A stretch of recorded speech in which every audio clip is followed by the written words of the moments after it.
میں سب سے اعلیٰ، سب سے افضل، سب سے بلندر کہ محمد الرسول اللہ صلی اللہ علیہ وسلم، جس کی نیکیوں کے لیے آسمان کے ستاروں کو بھی پیمانہ بنانے کے لیے تیار نہیں ہے. اور یہی عقیدہ ساری امت کا تھا. سن لو، آج انشاءاللہ یہ بات سمجھا کے جاؤں گا کہ امت میں کسی ایک شخص کا بھی اس کے مخالف عقیدہ نہ تھا. اور امت کا عقیدہ کیسے نہ ہو؟ خود رسول کا یہی عقیدہ تھا. خود رسول کا بھی، اور خود رسول کا جاؤ کتاب اٹھاؤ، دیکھو ایک بڑھیا نبی کی بارگاہ میں حاضر ہوتی ہے، سوال کرتی ہے، یا رسول اللہ صلی اللہ علیہ وسلم، میں کمزور، فقیر، ناتمام، بے کس و بے بس، غریب، مفلس و قلاش، آقا میرے پاس کھانے کے لیے کچھ نہیں، تیری بارگاہ میں آئی ہوں، مجھے کچھ عطا کر دے. آج 2 ٹکے کا واعظ آتا ہے، صدیق پہ کیچڑ اچھالتا ہے اور چلا جاتا ہے، کسی کے کان پہ جوں نہیں رینگتی، ماشاء اللہ کا کوئی ضابطہ حرکت میں نہیں آتا، کوئی فوج دست مست نہیں ہوتی، کوئی ڈپٹی کمشنر قدغن عائد نہیں کرتا. میں بارہا یہ بات کہہ چکا ہوں، پورے پاکستان بھر میں یہ ایام جو محرم کے گزرے ہیں، اتنا کچھ سنا ہے کہ دل بک گیا ہے. اور باشگاہ الفاظ میں کہتا ہوں، کیوں گردش مدام سے گھبرا نہ جائے دل، انسان ہوں پیالہ و ساغر نہیں ہوں میں. وہ لوگ جن کو یہ بھی معلوم نہیں کہ ایمان کہتے کسے ہیں، اسلام نام کس کا ہے، اہل بیت کا اطلاق کس پہ ہوا، وہ اٹھتے ہیں اور صدیق کے ایمان اور اسلام پہ گفتگو کرتے ہیں. ضیاء الحق کے لیے ماشاء اللہ کے ضابطے موجود، اور کائنات کے امام کے یار غار کے لیے کوئی ضابطہ نہیں. آج ہمارے لیے جلسوں پر پابندی، اجتماعات پہ پابندی. ہم تو اس حجاب کے قائل ہی نہیں جو آج حجاب یہاں دیکھا ہے. تھوڑے لوگ اندر، باقی باہر. باہر جلسہ کی اجازت دینے میں تکلیف کیا ہے؟ اگر لوگوں کے جلسے، جلوس جس میں اسلاف کے خلاف، سرور کائنات کے اصحاب کے خلاف اور روئے زمین کی بہترین کے خلاف حرزہ سرائی کے لیے روٹ دیے جا سکتے، اجازت نامے دیے جا سکتے، تو سرور کائنات کے صحابہ کے تقدس کے لیے، ان کی مدح سرائی کے لیے، ان کو خراج تحسین پیش کرنے کے لیے جلسے کی اجازت بار کیوں نہیں دی جاتی؟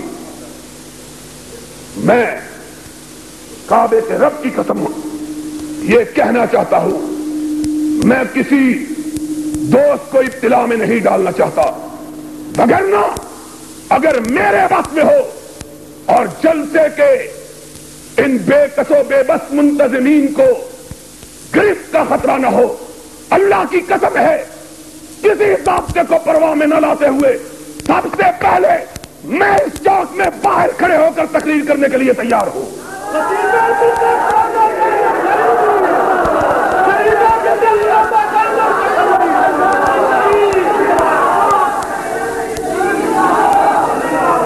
یہ کوئی بات ہے؟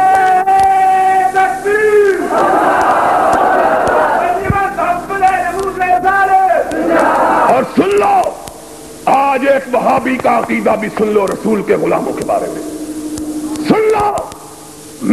عقیدہ یہ ہے ضیاء الحق اور ساری کائنات کے حکمران اکٹھے ہو جائیں، اکیلے صدیق کی چوٹی کا مقابلہ نہیں کر سکتے۔ کوئی بات ہے؟ تمہارے لیے ماشاء اللہ کے ضابطے اور کائنات کے امام کے یار غار کے لیے کوئی ضابطہ نہیں؟ سن لو، میں یہ کہنا چاہتا ہوں اور یہ بات نوٹ کروانا چاہتا ہوں، جس ملک میں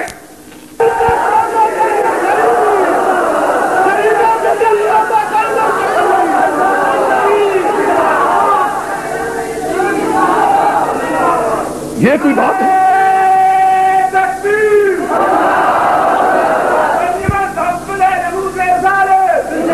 اور سن لو، آج ایک وہابی کا عقیدہ بھی سن لو رسول کے غلاموں کے بارے میں۔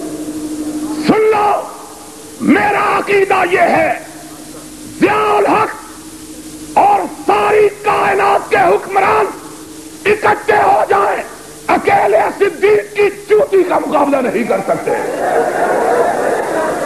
کوئی بات ہے؟ تمہارے لیے ماشاء اللہ کے ضابطے اور کائنات کے امام کے یار غار کے لیے کوئی ضابطہ نہیں؟ سن لو، میں یہ کہنا چاہتا ہوں اور یہ بات نوٹ کروانا چاہتا ہوں، جس ملک میں صدیق و فاروق، عثمان و علی کے خلاف فرضہ سرائی ہو، اس ملک پہ کبھی رب کے کرم کی برکھا نہیں برس سکتی۔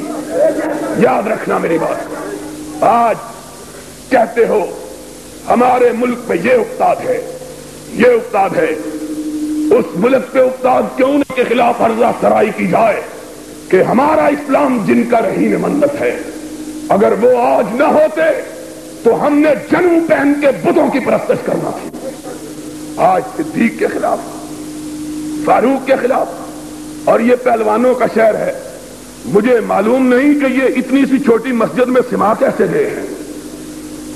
اگلی دفعہ جلسہ کرنا، اسی لیے میرا نام تم نے پہلے نہیں لکھا تھا، ڈرتے ہوئے کہ یا اپنا گریباں چاک یا دامن یزداں چاک۔ ہم نہ کسی کو گالی دیتے ہیں، نہ گالی دینا ہمارے مذہب میں جائز ہے۔ تبرہ اور لوگوں کا شعار ہے، تولا ہمارا شعار ہے۔ ان کا مذہب گالی دینا، ہمارا مذہب محبت کرنا۔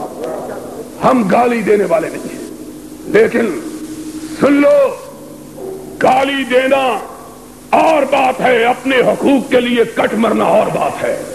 اور وہ لوگ کیسے نہ صدیق کی عظمت کے لیے مرے جن کے لیے رب نے نجات کے لیے شرط یہ قرار دی ہے کہ وہ صدیق کی پیروی کرے۔ والذین اتبعوہم بإحسان رضی اللہ عنہم ورضوا عنہ۔ اور آج کے حکمرانوں سن لو، صدیق و فاروق کے خلاف گالی دینے کی تم نے کھلی چھٹی دے رکھی ہے۔ جس جس حکمران نے یہ اجازت دی ہے وہ اس ملک سے گالی بن کے رخصت ہوا ہے۔ یہ بدلہ رب نے دنیا میں عطا کیا ہے۔